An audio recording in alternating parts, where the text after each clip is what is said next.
All right, so this little thing that I'm gonna be doing throughout time, it's gonna be a lot of storytelling. So you know what? I'm gonna jump straight to it. And since we're talking about THC, I'm gonna talk about my first time smoking THC because I feel like it's a great story. May end up hearing this one again, but so I was, swear to God, I was 10 years old, living in Doyle, Tennessee. I done been around, okay? I was California, Detroit, Florida. So here I am in Doyle, motherfucking Tennessee, middle of nowhere. And my mother goes into labor. Now this probably gonna make it real clear why I have trust issues after this. My mother's going into labor. So they asked they motherfucking friends in the trailer beside them to watch this 10-year-old kid. Now the people who watch me, I absolutely love them. And I'm so glad that like I got a chance to interact with them.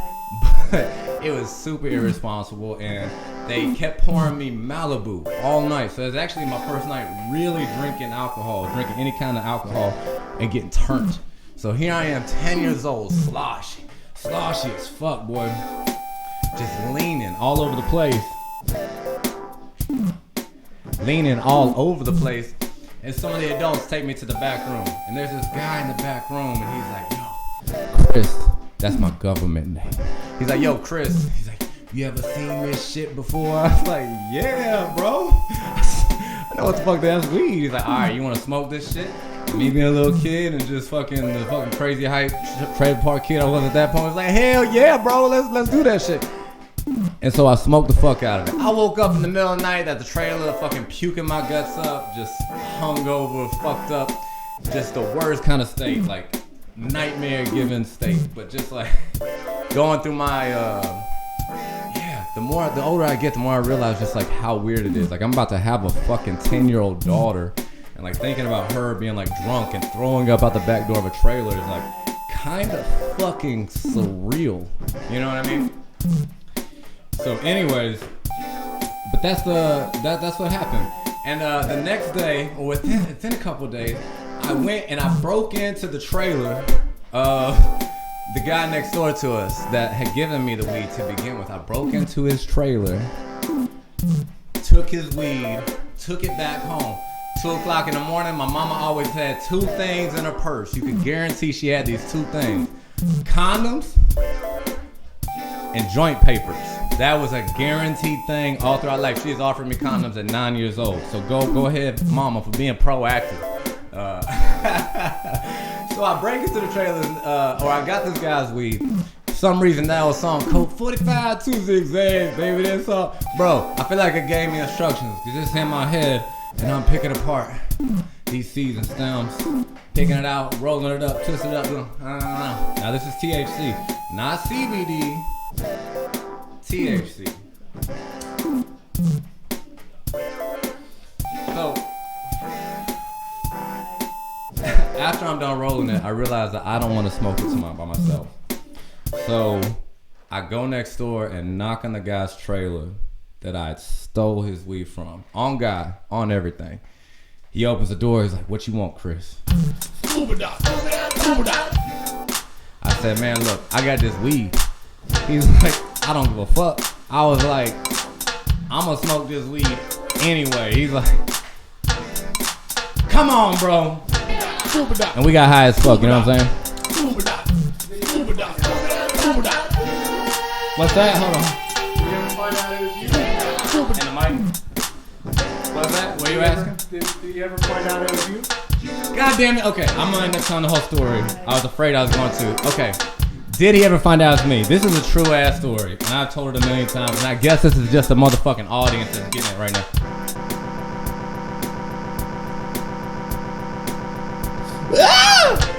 Okay, sorry. So I'm a little ADHD, HBO. All that shit, you know what I mean? I'm ADHD. I've been diagnosed with probably everything. Alright, so, alright. So, real shit. I'm walking by later, and I'm high as a motherfucking bird. I was gonna save this part of it for another day. I'm high as a bird.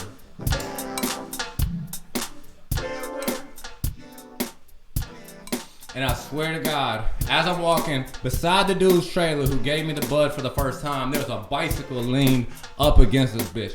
10-year-old me walking around and the bike flew off the motherfucking wall. Swear to God, bike flies off the wall.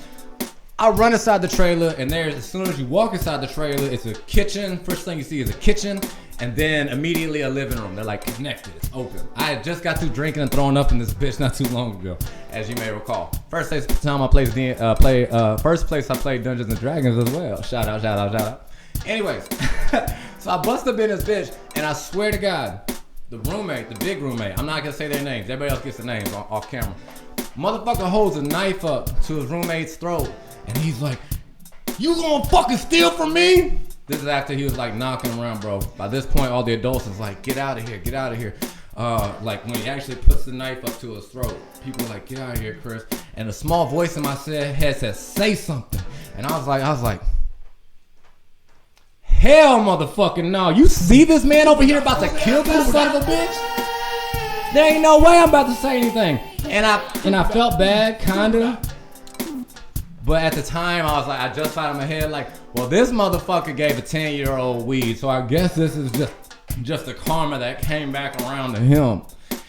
And yeah, so dude, if you remember me and you remember that situation, and super sorry, you still shouldn't give kids weed or CBD. He can't see this. He's already dead. No. He might be. Wow. Yeah. Wow. That's true shit. That's true shit. That is some true shit. We don't cut no corners around here. That's really how it happened. And I was a dedicated smoker and drinker. And I actually tried harder shit. Until 12, where I got put in foster care for my third time in a third state. And from there, I didn't really do much drinking or smoking, but I did end up like crushing a bunch of pills and shit like that. And I had some drinking nights and some other bad stuff, but like, I pretty much straightened up through foster care my third time. I ended up getting adopted like 3.5 years later. I became a Christian, gave my life to God. Oh, hallelujah. I was sucking Jesus' dick for show. Hallelujah. I like to give my wife PTSD. We'd be walking around the hall, the house, and I'd be like, here I am to worship. She's like, no, stop. She'll run away. She has the PTSD bad. I swear, it's so funny. I'd be chasing her around.